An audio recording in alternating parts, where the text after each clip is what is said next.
the last of his people. Just think of yourself without any of your family alive. Everybody and everything I've ever known gone. Then one day, Ishi walked into the modern world. Ishi, the last Yahi Indian. Tonight on The American Experience.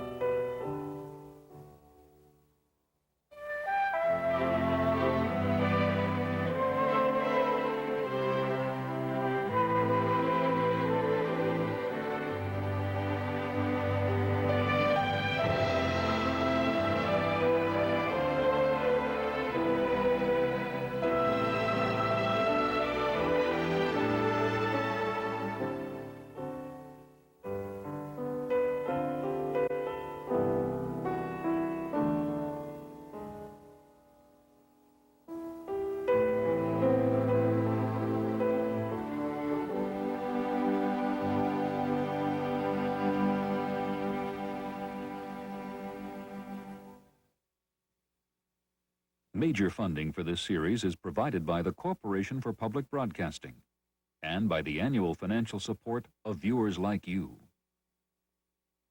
The American Experience was made possible by generations of Americans. Funding for this program was made possible by American Express. Good evening and welcome to the American Experience. I'm David McCullough. In 1911, to the astonishment of the so-called civilized world, came word from California that a man had been found, a small, half-starved Native American who spoke no known language. Here, scientists believed, was a savage straight out of the Stone Age. He stood 5 feet 4 and was thought to be about 50 years old. He came to be called Ishi, and his story is one I don't think you'll forget. At the time of Columbus, there were at least 10 million native people in North America. By 1910, their numbers had been reduced to less than 300,000. When Ishi appeared on the scene, the population of Native Americans was at its lowest point. In California, they had all but disappeared, and of his own people, the Yahi, Ishi was the last one alive. That he had survived at all in what is still one of the most rugged, inhospitable wilderness areas of California was astonishing, and a tribute to all that this supposedly ignorant man knew that we do not. Of the 20th century world that he walked into, he knew nothing, not at first, only that it was white men who had murdered his people. Yet as impressive as anything about him was the speed with which he caught on, picked up everything, all but our language. Everyone who met him responded to his dignity and his kindness. He challenged all the old notions of what so-called primitive people were like, and in retrospect made even more horrible and tragic the policy of genocide had wiped his kind from the face of the earth. Ishi, the last Yahi. Major funding for this program has been made possible by a grant from the National Endowment for the Humanities.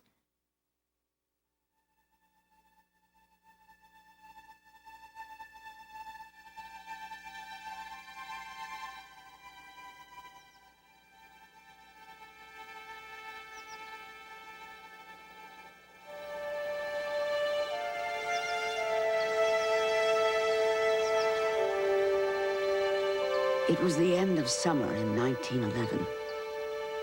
A solitary Indian left his homeland in the foothills of Mount Lassen. As a boy, he had seen his people massacred. For more than 40 years, he had lived in hiding with a tiny band of survivors. Now the others were dead. There was no one left in the world who spoke his language. Alone and near starvation, he walked out into the white man's world.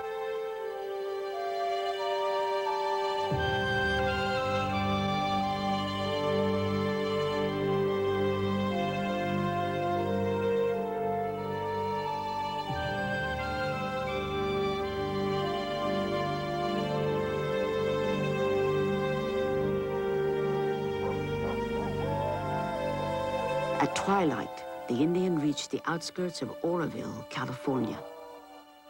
Ad Kessler was working at a slaughterhouse when he heard dogs barking. he saw a man emerge from the darkness. I grabbed up a stick. I pushed him over.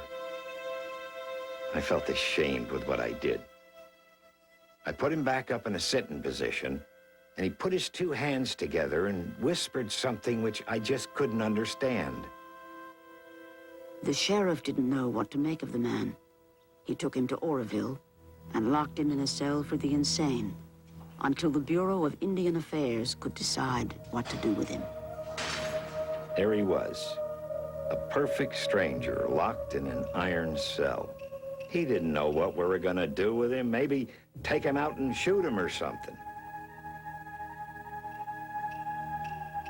Curious townspeople flocked to the jail. Reporters rushed to file sensational stories describing the frightened, emaciated Indian as a savage, Stone Age wild man.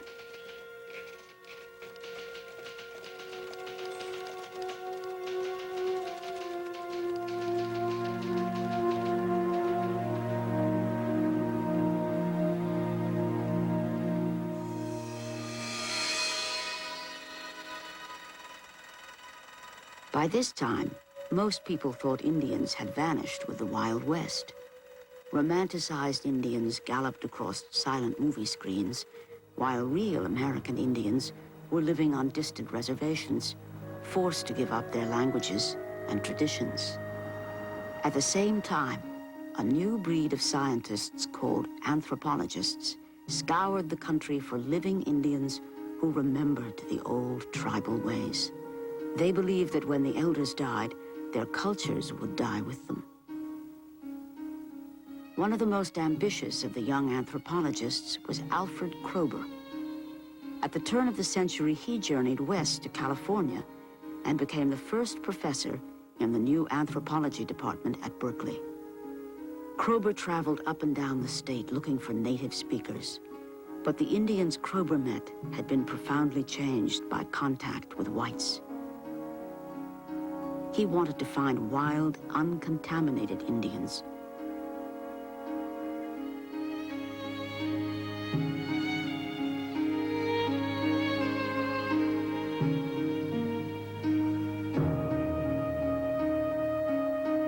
Kroeber had been fascinated by newspaper accounts of wild Indians near Oroville. In 1908, a party of surveyors had stumbled on a hidden camp, surprising a tiny band of Indians who disappeared into the brush. They had been hiding from the whites for 40 years. They were the last Yahi. Merle Apperson, the surveyor's guide, told Jerry Stevens what happened. I just proceeded to ask Merle about the whole thing, and he told me quite a story. And he was 15, and this survey crew asked him to bring him in here. So they come up through the canyon here, and they was a cutting brush and a brushing out, and they come right into their camp.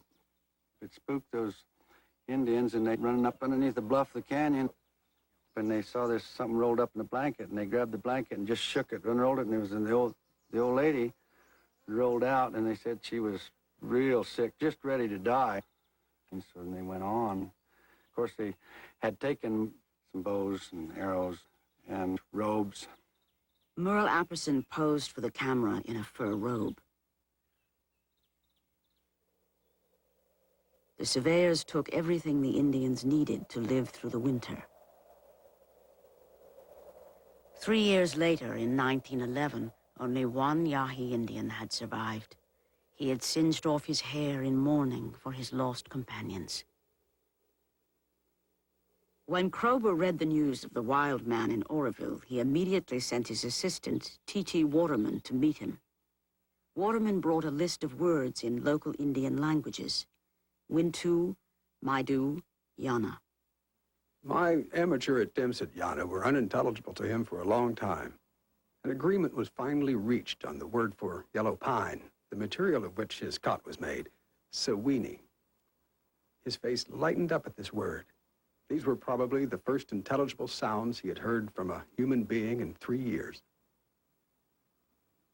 Waterman sent for a northern Yana named Sam Botwi to interpret, but the two Indians spoke different dialects. Botwi said the man was from a tiny band related to the Yana called Yahi. Batwi did his best to translate, but for the most part, the wild man had to communicate through gesture and pantomime. Kroeber got permission from the Bureau of Indian Affairs for Waterman to bring the man to San Francisco for study. Ad Kessler watched their departure from the Oroville train station. He was wearing a gray checkered suit, cutaway coat, and a straw hat. I noticed that he didn't have any shoes on.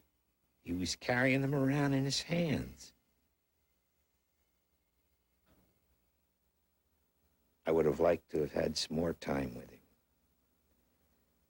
I always thought there was something there I should know, that I would like to know.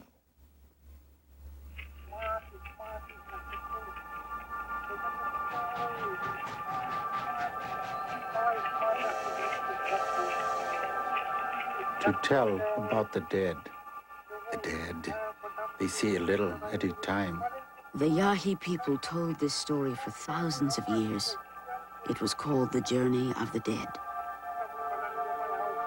See in the west? Keep going. The dead, they go south. They jump through the hole into the other world. After death, the spirits travel south, looking for an entrance to the other world.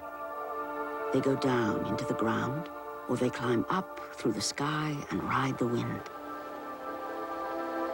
1 week after he appeared in Oroville, the last Yahi journeyed south to a whole new world.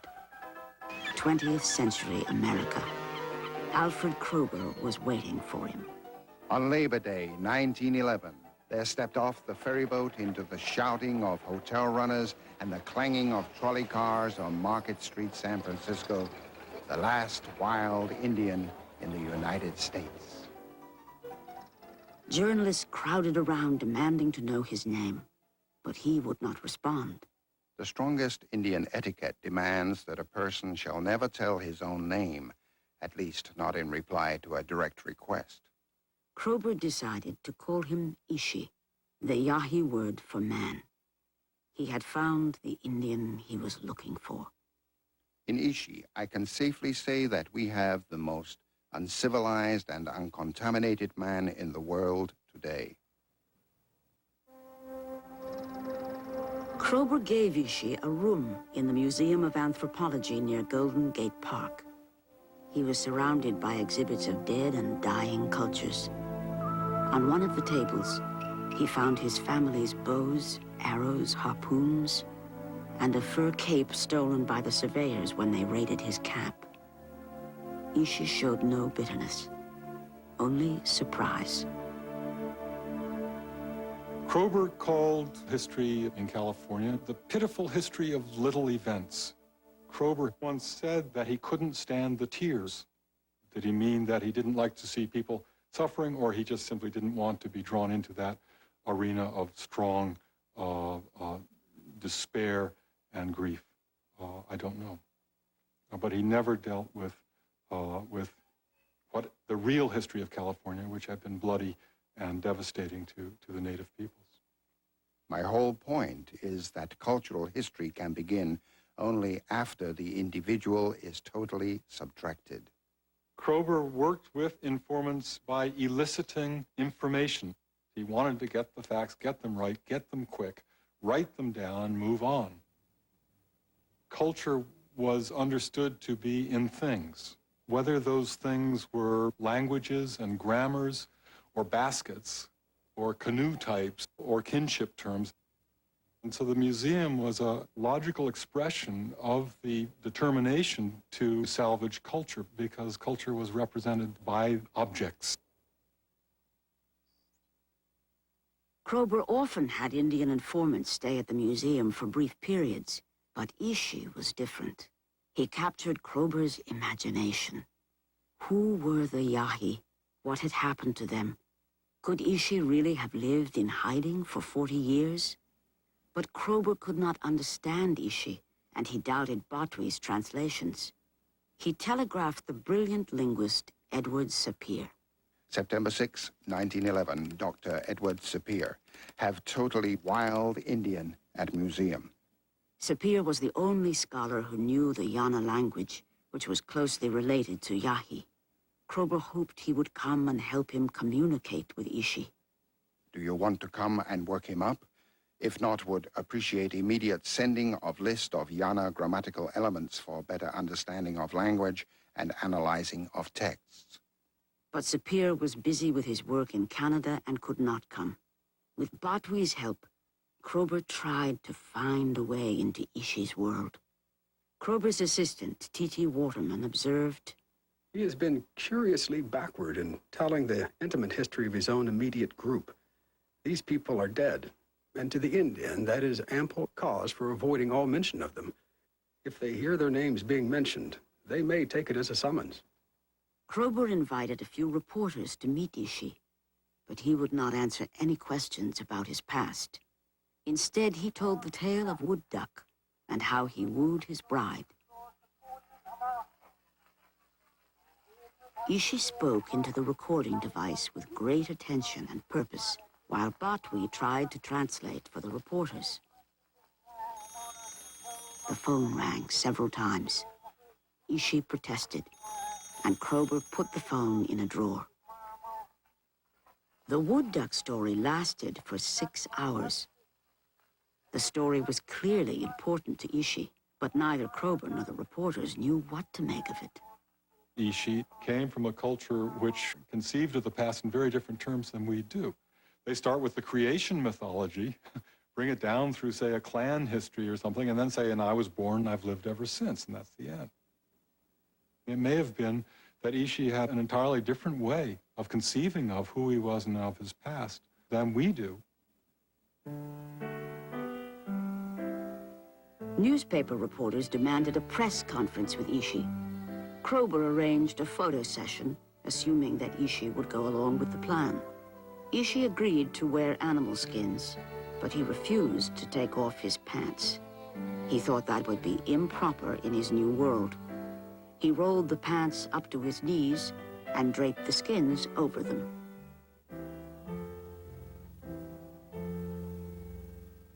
It was advertised in the paper that Ishi would see people. My father took my sister and me to affiliated colleges. There was several anthropologists telling Ishi what to do.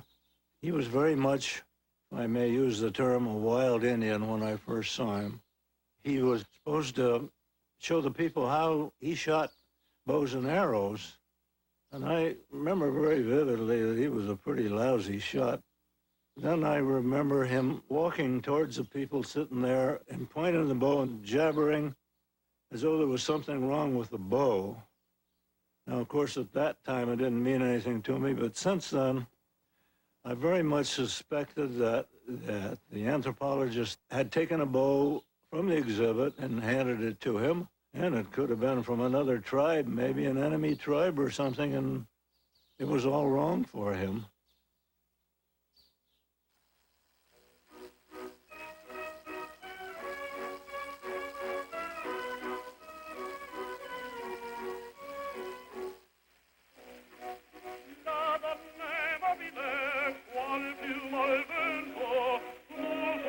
The voice of Caruso delighted Ishi. His first few weeks in San Francisco were full of discoveries. Waterman observed, To a primitive man, what ought to prove most astonishing in a modern city? Electric lights, doorknobs, safety pins, typewriters, he considered curious or wonderful. Getting water by turning a knob pleased him boundlessly. But for Ishi, the overwhelming thing about San Francisco was the number of people. After his arrival in San Francisco, he was taken for an automobile ride through Golden Gate Park to Ocean Beach. Everything else was forgotten, and the exclamation, "Hansi Saltu," many white people, burst involuntarily from him. as a child, Ishi had never seen more than 40 people at one time, and they soon were gone.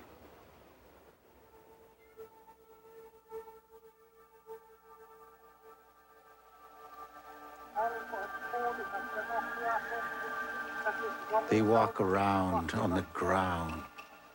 Then they whirl. They whirl when people say they go up through the sky on a rope, the dead. In the 1840s, before Ishi was born, the Yahi numbered around 400 people. Then the gold rush came.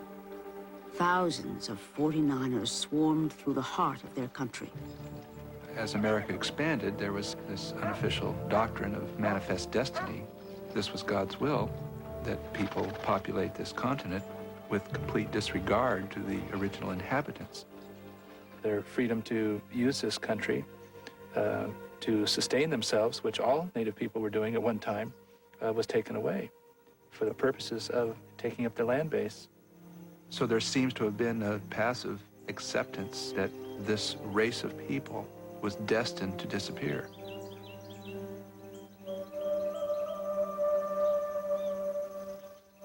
Every year, the Yahi struggled to find enough food for the winter. By the time Ishi was born, white settlers had moved into the area and were killing off the deer, replacing them with cattle and sheep. When hungry Indians took cattle for food, settlers banded together to kill Indians. In California, hunting Indians was both legal and profitable. County governments paid bounties of $5 a head, 50 cents a scalp. In 1854 alone, the federal government reimbursed the state for more than $1 million in expense claims from Indian hunters. While it's true that it was the work of relatively few people that exterminated these people, what was the rest of the population thinking? Some individuals raised their voices against this violence, but I don't think it had a whole lot of support. Americans at that time saw Indians as less than completely human. Instead of being brave and expert in the use of weapons and cunning in trapping of game, they are timid and idiotic, feeding on roots, snakes, and insects, and on the grasses of the field like beasts. The men were quite naked, and the men and boys especially looked more like orangutans than human beings. They were coiled up like a parcel of snakes.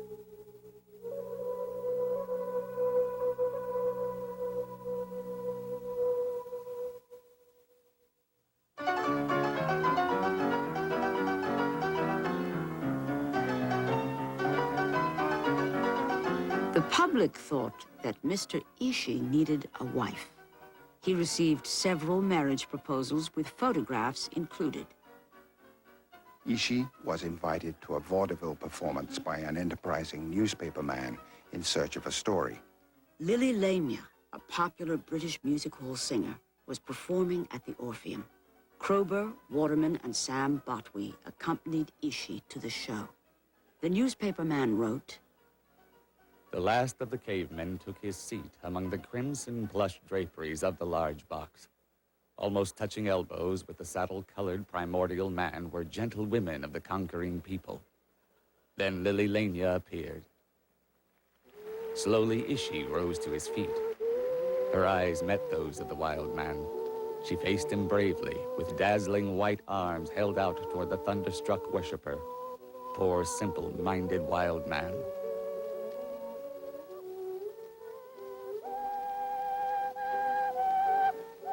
Kroeber remembered differently. The reporter got his story, but he got it out of his imagination. For 2 acts, Ishi sat and looked at the audience. It was the great crowds, 2,000 people packed into one place, which impressed him most, and for some time he did not even seem conscious of the stage or the players.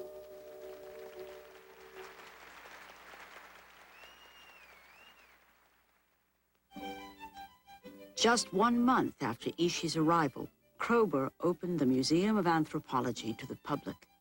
It was a great triumph for Kroeber, the only museum west of the Mississippi devoted to the study of man. And he had something no one else had, a living exhibit.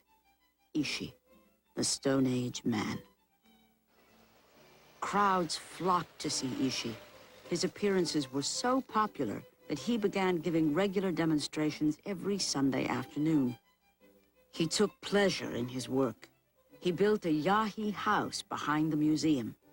Audiences watched him make fire with a fire drill and chip thousands of arrowheads. He was a master craftsman, and the crowds lined up for souvenir arrow points.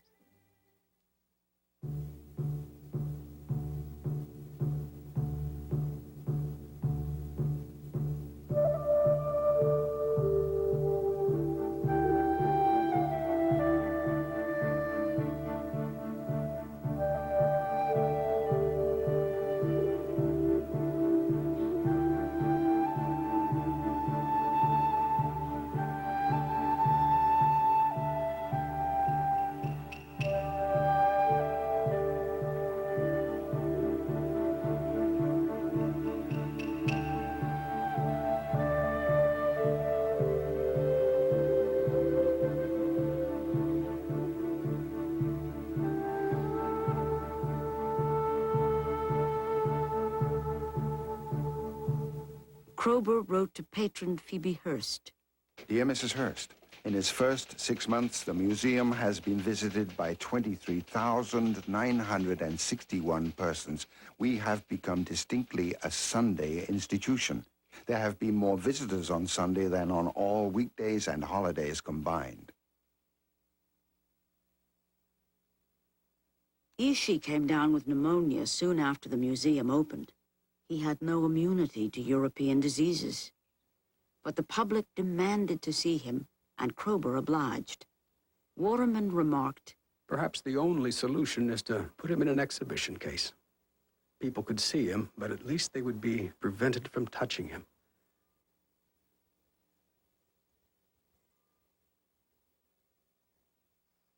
April 14th, 1914, Ishi.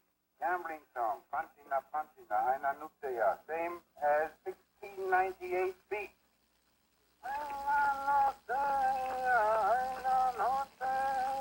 Using Sapir's list of Yana words, Kroeber and Waterman began the slow process of trying to analyze Ishi's language.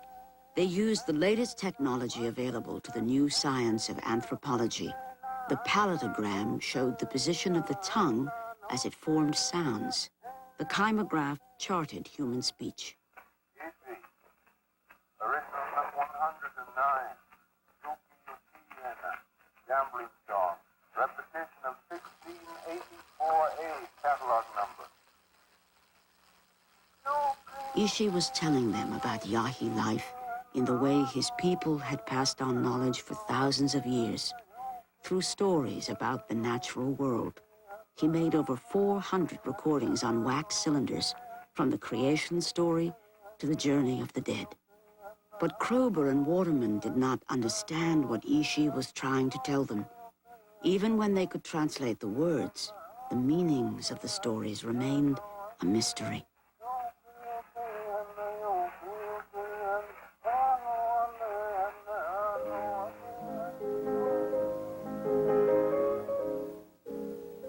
Waterman was amazed at how well Ishi adapted to his new life. Ishi often went to Waterman's house for dinner and became a family friend. He convinced me that there is such a thing as gentlemanliness, which lies outside of all training, and is an expression purely of inward spirit. He had an inborn considerateness that surpassed in fineness all of the civilized breeding with which I am familiar.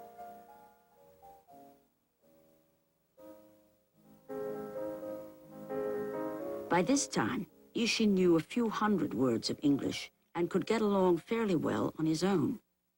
Kroeber gave him a job as janitor at the museum so he could stay on until the linguist Edward Sapir came to work with him. Ishi learned to ride the trolleys, made friends with neighborhood children, and often visited the hospital next door to the museum. Ishi was fascinated by doctors. At the hospital, he met Saxton Pope, who became his friend and physician. He accompanied Pope on his rounds and often sang healing songs in Yahi to the patients.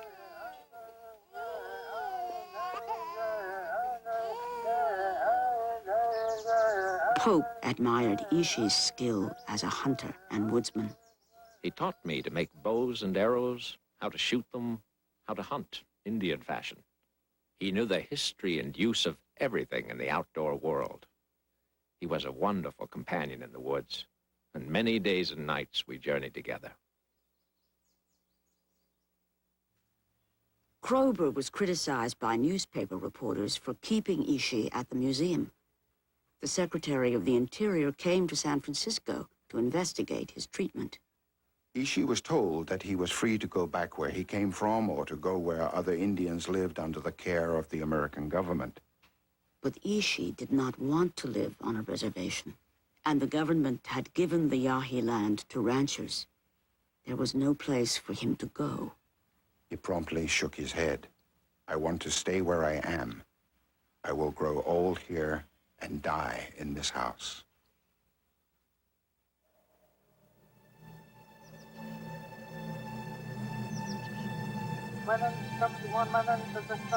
They go down in the ground in the north, through a hole in the ground. They came and made it split open down in the ground. Ishi still would not talk about his past. Kroeber found accounts written by men who had killed most of the Yahi 50 years before.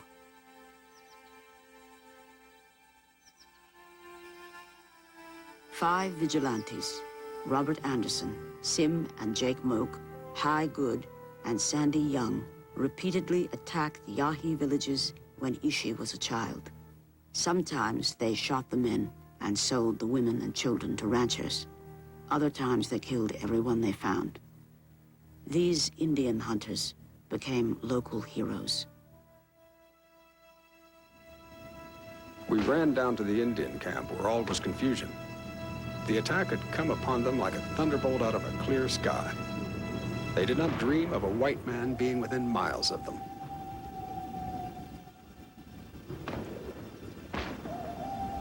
We crowded forward and poured a hot fire into the Indians from upstream, while Good's men hammered them out from below. Into the stream they leaped, but few got out alive. Many dead bodies floated down the rapid current. Ishi's father was killed at Three Knolls, along with most of the villagers. Ishi and his mother escaped by jumping into the water and floating downstream among the dead bodies.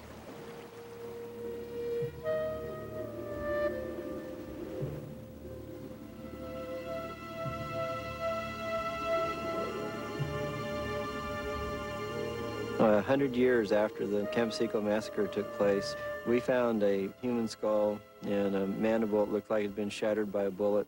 And what had happened was that they had taken some cattle. These animals had been butchered, and they were in the process of drying the meat. And these local ranchers came along, and they massacred about 45 people and just left their bodies lying all over the ground.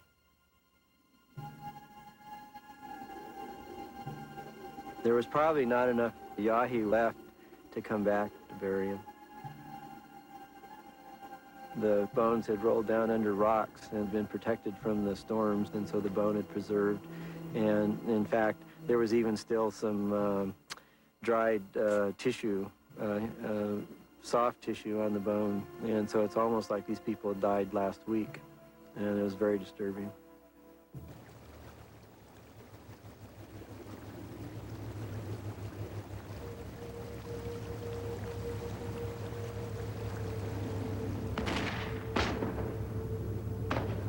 In this remote and seemingly safe spot were gathered more than 30 Yahi, including young children and babies.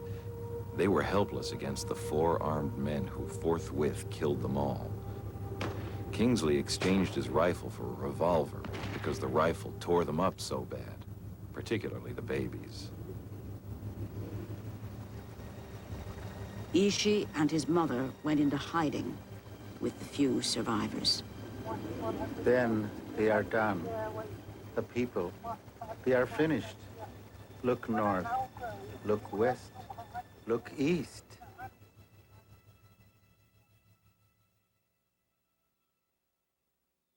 Kroeber had uncovered the painful history of the Yahi. He knew how they had died. But he wanted to see for himself how Ishi had lived and how he had managed to hide all those years. In the spring of 1914, he decided to make an expedition with Ishi back into Yahi country. But Ishi refused to go. Ishi was approaching this from a different point of view. He was thinking in terms of what had happened to his family, what had happened to him when he was there in 1911 and 1908.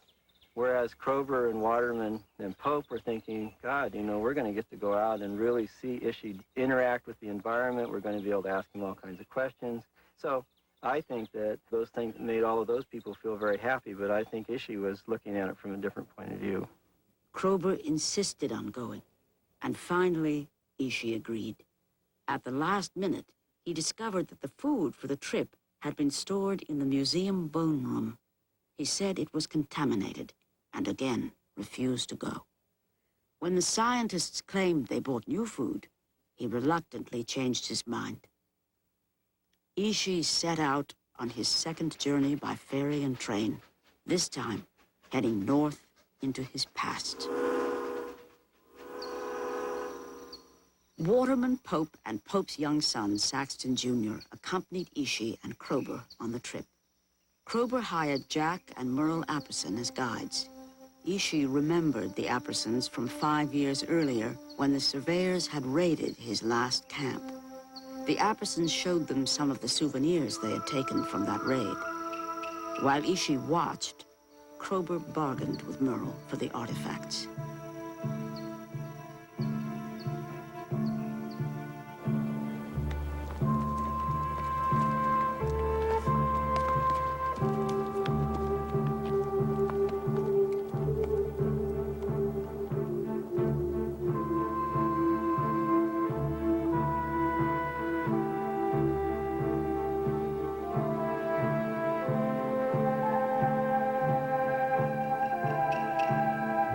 They made their way to Apperson's cow camp near an old Yahi village site and settled in for a 4-week stay.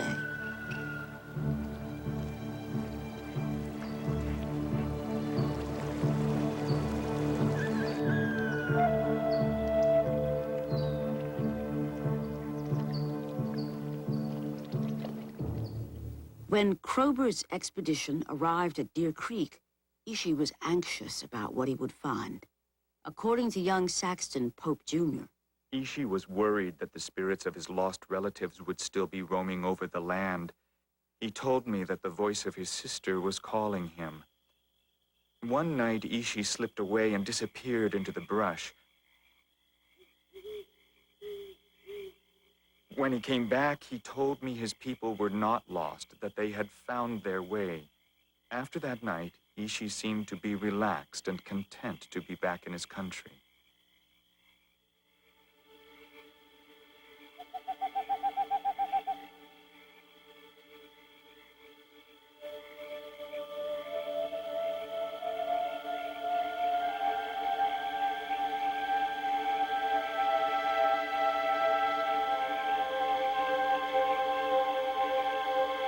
Just think of yourself without any of your family alive, just you in the world.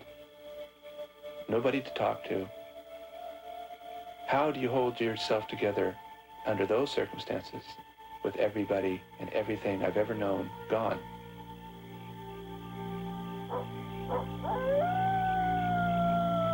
When you look at the creation stories and all of the mythology that Ishi would have grown up with, those things prepare you for an imperfect world. At one point of the creation story, they talk about how people will fall off of cliffs and die. People will swim in the river and drown. People will be poisoned by bad men. That's the way it is. in the Yahi creation story, Coyote is both foolish and wise. Handling fire, he drops it and sets the world ablaze. And so there he is, and the world's all burning up, and he's running around wondering how to save himself. Finally, he comes to this pretty good-sized oak tree, and he says, "Can you help me?" And the oak tree says, "Well, I will burn on the outside, but I will be safe inside." And so there's a little knothole there, where a branch is broken off, and he dives in, head first. The only problem is his feet are sticking out. So as the fire comes blazing by, You know, it burns his feet. So he wakes up in the morning, and he thinks he's fine. He looks out on the ground there, and he says, oh, look at my, he calls them chunoeno grasshoppers, and it's his feet and his toes all burnt up to a crisp down there on the ground. And he reaches down and picks them up and devours them.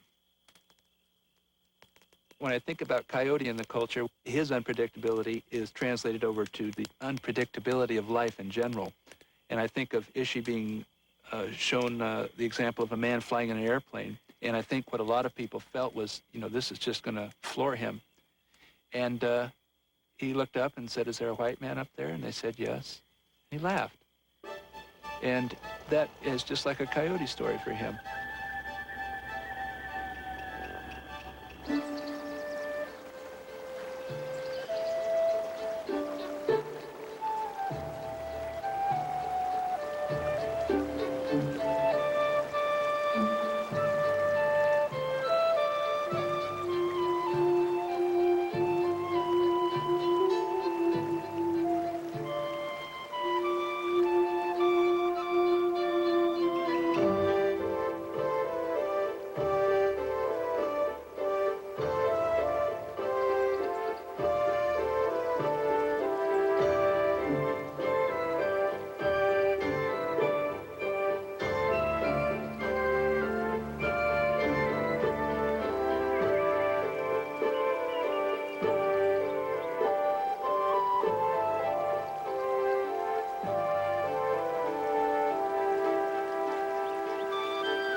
It was here that Krober entered Ishi's world.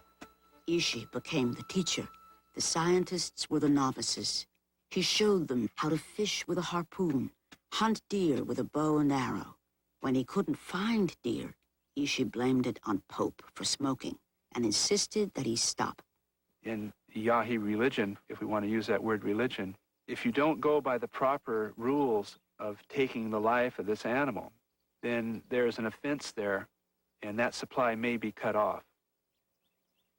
So they had a very practical purpose in being cleansed because you don't want the deer to smell you.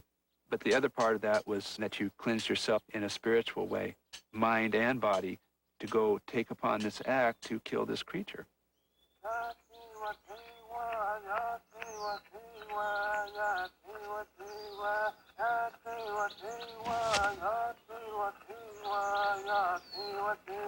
Pope stopped smoking, and they finally shot a deer.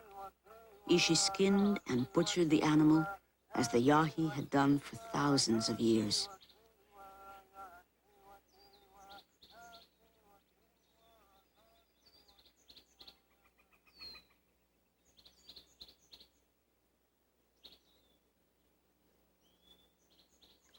Wati, big mineral spring.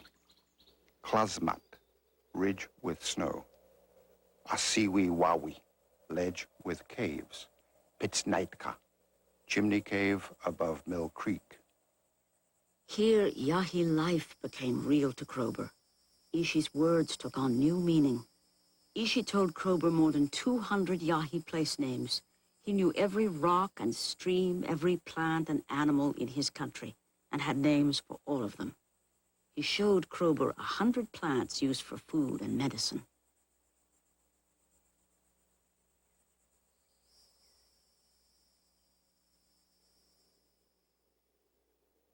Hanmawi Madu, Salt Lake up Pine Creek.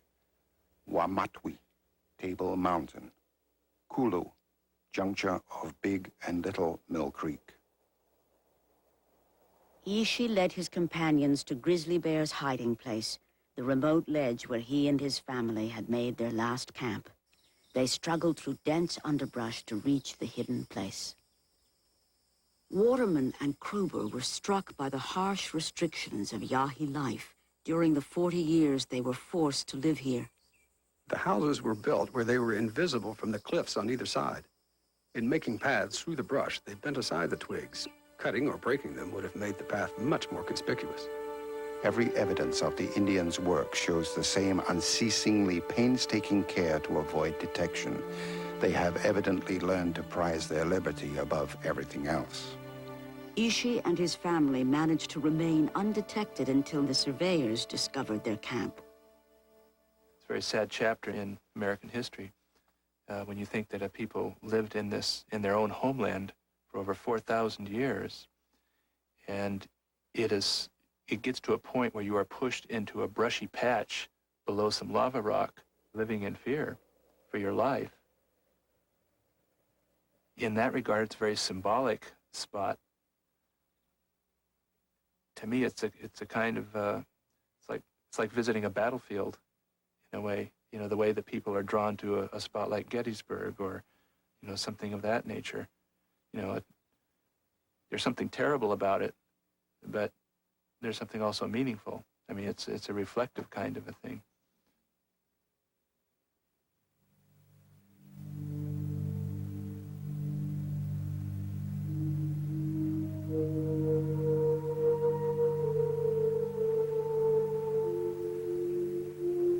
Man will get hurt from falling. He'll swim in water. He'll drift away and die. He'll fall down a precipice. He'll be struck by an arrow point. He'll be lost. It will be said. It will be like this, they said.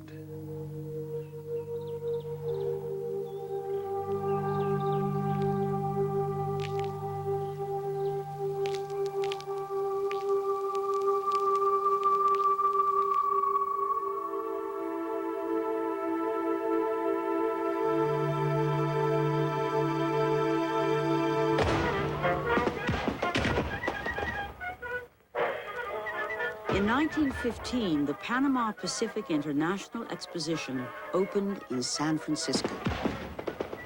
The exposition celebrated the opening of the Panama Canal and the winning of the West. Manifest destiny had prevailed. The country now spread from sea to sea. At the center of the fair stood a huge statue called the End of the Trail. The plaque read, "The drooping, storm-beaten figure of the Indian on the spent pony symbolizes the end of the race which was once a mighty people." Native Americans were no longer seen as obstacles to expansion. Their image had changed from savage heathens to romanticized, tragic figures. Ishi, the last Yahi, was a featured attraction at the fair.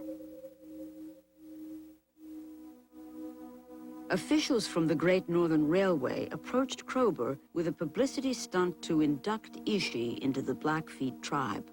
At the last minute, Ishi understood the purpose of the ceremony and refused to take part. He was Yahi.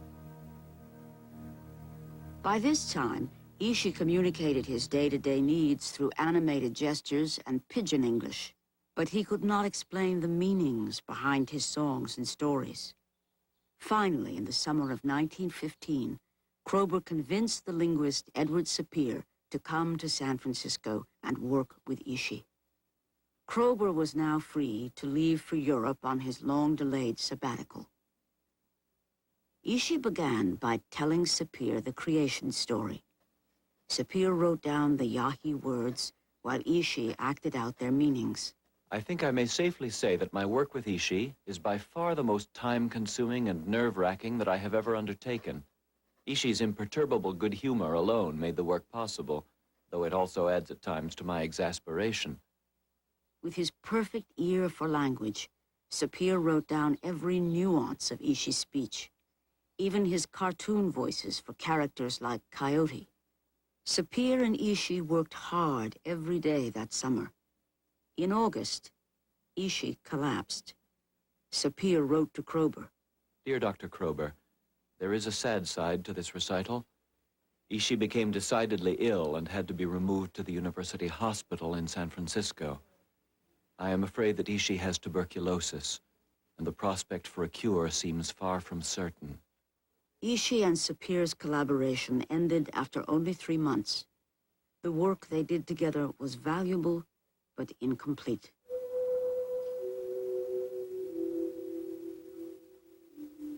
Dr. Saxton Pope had one more photograph taken of Ishi. At this period, when he seemed to be failing so rapidly that the end must be near, I coaxed him to get out of bed and let me take his picture once more. He was always happy to be photographed and accommodated me. It was only after the picture was developed that I realized to what a pitiful condition he'd been reduced. Had this been apparent before, I should not have asked this exertion of him. Ishi believed that the body must be whole for the spirit to reach the land of the dead. When Krober heard that Ishi was dying, he worried that the doctors would perform an autopsy. He immediately wrote to Waterman. As to disposal of the body, I must ask you, as my personal representative on the spot in this matter, to yield nothing at all under any circumstances. If there is any talk about the interests of science, say for me that science can go to hell. We propose to stand by our friends.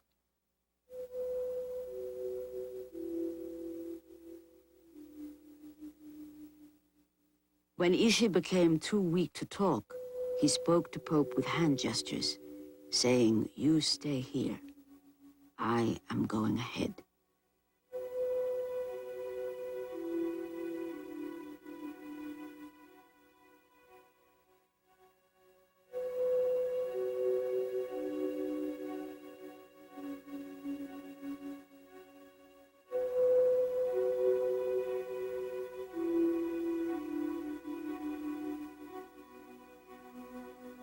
Krober's letter arrived too late. An autopsy was performed. Ishi's brain was preserved and his body cremated. His ashes were placed in a local cemetery.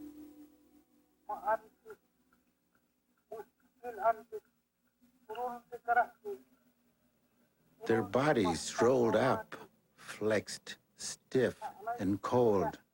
They go south. They jump through the hole, one by one. Waterman was deeply affected by Ishi's death, but felt that the hard work had been justified. He wrote to Krober. The work last summer was too much for him. He was the best friend I had in the world, and I killed him by letting Sapir ride him too hard. All the same, I feel like congratulating you and asking for your congratulations for the material Sapir got. He was bound to go this way sooner or later, and we certainly were none too soon in obtaining the material from him. Krober began to question his professional life. He took a leave of absence from Berkeley and entered psychoanalysis. 2 years later, he returned to anthropology and quickly rose to the top of his field. He never wrote another word about Ishi. He stored the Yahi materials away and rarely spoke of his friend. When he did, it was with deep feelings of loss. He was industrious, kindly, obliging, invariably even-tempered, ready of smile, and thoroughly endeared himself to all with whom he came in contact. With his death, the Yahi passed away.